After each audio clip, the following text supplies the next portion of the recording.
Redistricting is typically a once-in-a-decade process whereby the county redraws all of its various election lines and boundaries based on the federal government's decennial census data. You need to reevaluate your political boundaries based on population growth. Voter precinct boundaries, Board of Supervisor boundaries, Justice precinct boundaries.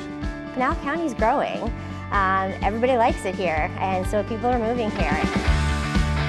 Some supervisor districts were completely out of line in their population in terms of they had a lot of growth. For example, District 2 had a tremendous amount of population, over 110,000, but District 1 would still be at 60-something thousand, so we needed to redivide the population into 5. Under normal circumstances, redistricting is not simple. It's a process that involves several moving parts, and the redistricting process this past go-around was particularly difficult or challenging because the federal government failed to timely release its 2020 census data. I don't know if anybody forgot, but we had this pandemic thing happen, and that created havoc for the census. So we were behind in receiving the data from the census, as well as the legislative and the congressional districts. And those 3 data sources are the fundamental building blocks for creating the redistricting process, so we couldn't start until we had that data. Which ultimately resulted in the county having to operate under a very compressed redistricting time frame. So we had literally a month and a half. 2022 is an election year, and to run an election and to do all of the buildup associated with running an election, the county first had to finalize its redistricting. Candidates can't know how many people that they need to sign a petition if we can't give them those numbers. We lost a lot of important people. We had leadership changes in our elections department. The project manager, Tammy Rael, who started this project, had some health challenges. She did some really good groundwork presentations to the board and assisted the board in establishing certain redistricting principles and guidelines. And so now we're left with figuring out who's the right people on our existing team to make sure that we can continue on and finishing the work. County management was able to pull together a very impressive interdepartmental redistricting team. The internal staff committee was formed with county attorney's office, recorder's office, elections personnel, county management, and obviously our communication and marketing department. With the help of our IT GIS division. It's sometimes referred to as Geographical Information Systems or Geographical Information Science. GIS is just a mapping software that we use for the county, and the benefits are just every layer, political layer, authority, bringing everything into a map.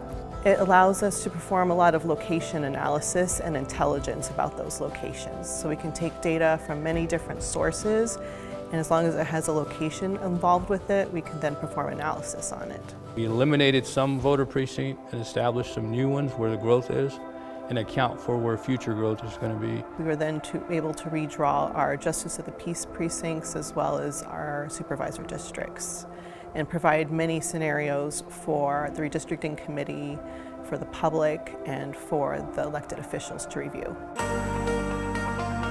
Our amazing staff at communication and marketing put together a robust program to get the message out to the public. We held multiple town halls throughout the county to get public input and allowed input through web portals.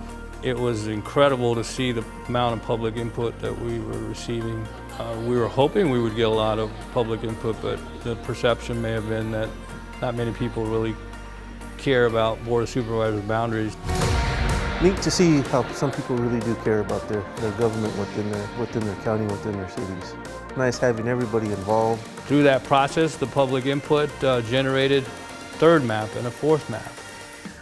And then finally, towards the end of the process, a final map was developed that the board adopted, which established the new Board of Supervisors District. We had to then get those jurisdictional boundaries updated in voter registration and elections, so that way they can create the new voter registration cards as well as start to prepare the ballots for the next election. Arizona Voting Identification Database is a database that voter registration utilizes across our recording office in the county. Basically, with the help of Monique, rebuilt the system.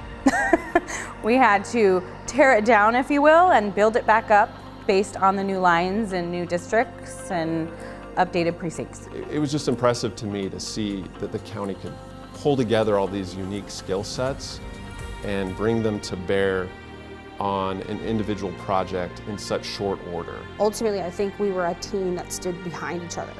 There was constant teamwork at this. It was such an amazing experience.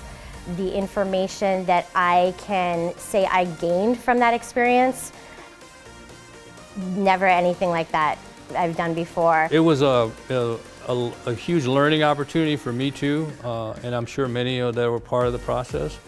But I think overall the success was that we were able to do it in the timeline we needed to. And it resulted in a balance of what we were trying to achieve, which was spread out the population, establish the proper new voter precinct boundaries, correct the issues that JP, Justice of the Peace, were having, and then ultimately distribute the population and makeup of the communities on how Board of Supervisors districts need to be established.